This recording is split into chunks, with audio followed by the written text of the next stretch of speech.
Nuuspod. Onbevange, onbegrens, onbevooroordeel.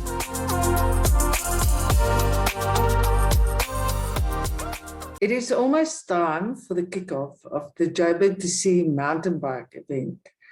And I know there's a lot of questions from mountain bikers, from riders, who wants to know what's going to happen, what's the situation in KZN, and how will the organisers be handling it.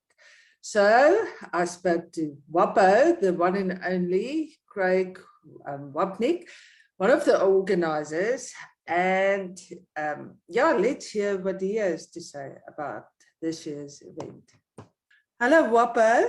It is 2 days before the official start of Joberg2C 2022.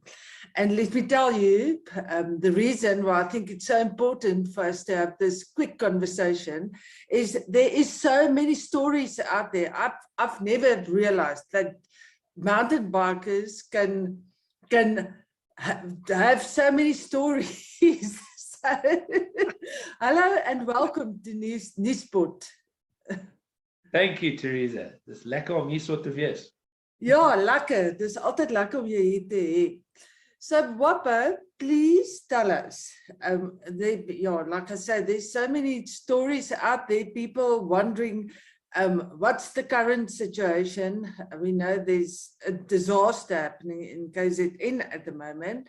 And we received your mail last week saying, well, the event is definitely going on. You've got all your ducks in a row.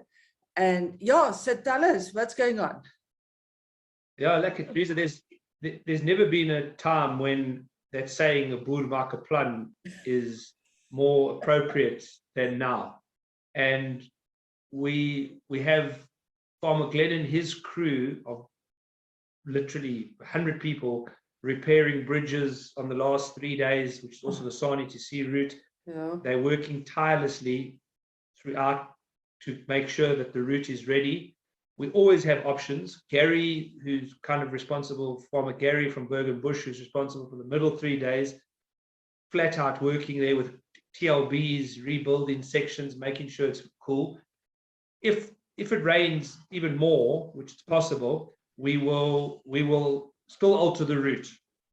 And so it's kind of crazy, man. We're going to be so ready with different options.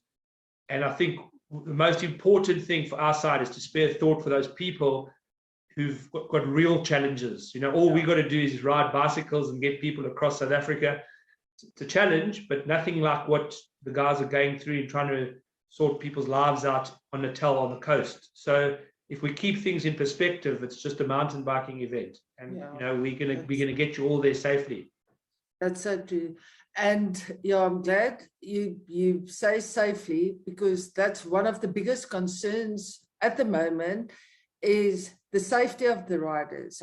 So we saw pictures of Mseni camp a couple of days back, and it looked like a little dam. It's built around a dam next to the Tugela River. But will people be safe there, Wapo? Yeah, absolutely. I mean, we've got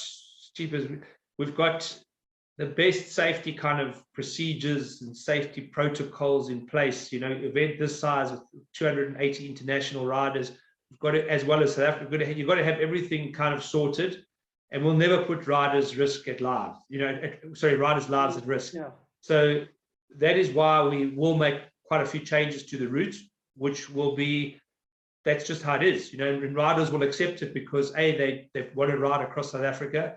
B, they understand that you can't just go where there's no safety sort of support, and where there's potential that your trails can be so damaged that riders will hurt themselves.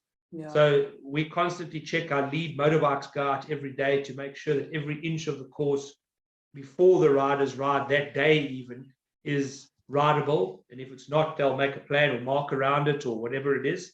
And then in the actual race villages, I mean, listen, Teresa, I think it's going to be wet out en route. It's going to be, but looks like we're going to get a reprise from the weather to make it comfortable in camp. You know, if it Yeah. was this week or the last week, we would be in trouble. You know, we would have to make some big decisions. But I think we're going to be okay. I hope so. Well, we're coming. Whether whether you're going to be okay or not, we will be there. Riding I'll on be in an bike. Isuzu, so I'm okay. I'm definitely okay. I'm in an Isuzu, and I'm not riding. I'm just going to watch you guys go through big mud pools, and it's going to be an adventure. It's going to be an adventure. I don't even want to think about the damage on my bike after the event, but John, that's for another day, eh? But Wappa, how many people will be riding? How many riders are you 850. expecting? 850, Teresa. Yeah, so it's a lot of people, and Yeah. a lot of people to find other alternative accommodation for if it comes to that, hey? Yeah, that's why there's only one way to the coast, and that's to ride your bike. And you've signed up, and you sleep in tents. If you're initially in guest houses or camper vans, that's something that people do, obviously. But you're in a tent, and that's what you're going to do. And we're going to be in it together. And that, you know, never mind the weather, as long as we're together. Yeah. And we've got to embrace life, and that's what I think this is about. And I think everyone's been needing this for a long time. Joberg2C riders have been there. Some of them entered in 2019 for 2020. It's been two years plus of no event, and like they're so excited. So now I think they will be tough. I think they'll understand that we want to ride. You know. Yeah, and like you say, after all, we are mountain bikers. We used to rain, we used to mud, we used to water. So yeah, no, it's definitely going to be a different experience. I'm sure about that, but still. Yeah, it will be. It'll be more camaraderie. I think there'll be lots of kind of bonding together and everything. I think more than you'd realize, because this is what adversity does. And, you know, we don't know what it's going to be like come Friday exactly. So you can't even predict Friday, really. What we do know is that there could be challenges along the route where people have got to fuss bait, and that's fun. That's what you have to do in life, you know. That's it. Oh, my word. So if you could give riders some tips, some special tips, get a poly otter, take a poly otter with, or a little canoe or something. I don't like to say too much. I think for me, the best tip is to relax. You know, you're not going to wash your bike in a hurry. You're not going to shower in a hurry. It's not going to be big queues, but rather get a beer, do your bike a bit later, chill out, relax. You know, while you're en route, look up.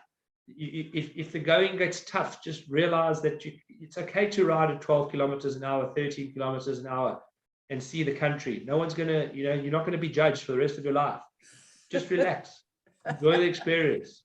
There's no rush, you know. You know what? Whether you're on your bicycle or at the village, just chill, just relax. Don't fight the elements. Don't fight it, you know. And don't push through the mud till your legs are burning, and you know, and you're trying to push it. Just relax. And I think if you enjoy the experience like that, you'll probably have 9 special days because of what people have been going through. Not only from COVID, not only the war in Ukraine, not only the floods and the people. It's like this, just have a breather, you know, take time out of life. Yeah, that's so true. Eh? And after all, you know what, it is still an enormous privilege just to be able to be there and to experience everything and to be healthy. Yeah. That's it.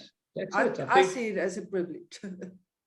Yeah, what we've been through a lot, you know, everybody's been through a lot, and like, this is really the opportunity to take a break from, you know, even our Wi-Fi, we've tried to toil to get Wi-Fi perfect. It's never going to happen on a rural route. You're going to have a bit of good Wi-Fi for some of our international riders who need to get there. People are going to use their own data or whatever.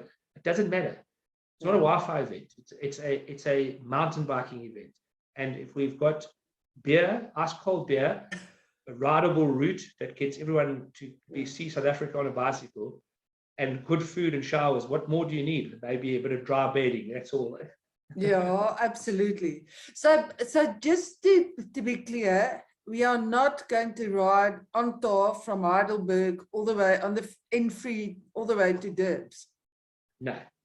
There will be tar sections of rural tar when we need it, Yeah. but rural stuff, and there will be, that's normal. That's how that happens. Yeah. On a 900-kilometer journey. You'll get some of that, but no, we have an off-road special route that's been adapted due to the conditions. That is going to be an amazing journey from start to finish. And we have 18 SARSA, which is basically our off-road rescue units, the SARSA guys, we've got the medical guys, we've got farmers in buckies, and we've got best water points ever. And you know, you can't go wrong really unless you've got a bad attitude. You know? Unless you feel entitled that the world owes you dry land, then you've got a problem. Yeah. You're absolutely right. Listen, everybody asks me, I don't know why they think I'm the one who's supposed to know, but what's happening the last day? Are we dressing up again? Are we going to have a bit of fun? How's it going to work? Fun. It's a non-time day. It's even more important to because that's where the most damage was done. And we've got to, almost out of respect for everything that's happened on that coastline, we've got to really relax and make it even more fun on that day, you know, and finish on a high note. Yeah. And there's the last time Joberg2C, we have a lot of beers on the beach, and there's always a bit of an after party at the Scottborough Golf Club for those that do stay over in Scottborough. But the after party for those that are leaving will be in the afternoon, just relaxing, having a few drinks, and then many people do stay over there, and that's when they come to the after party if they want to stay over. Yeah. Okay, well, I'll see you soon, Wapo, and yeah. Teresa, good stuff, man. Looking forward to having you there. Yeah, I can't wait. I'm packed and you're organized, so yeah, see you soon. Nuuspod. Onbevange, onbegrens, onbevooroordeel.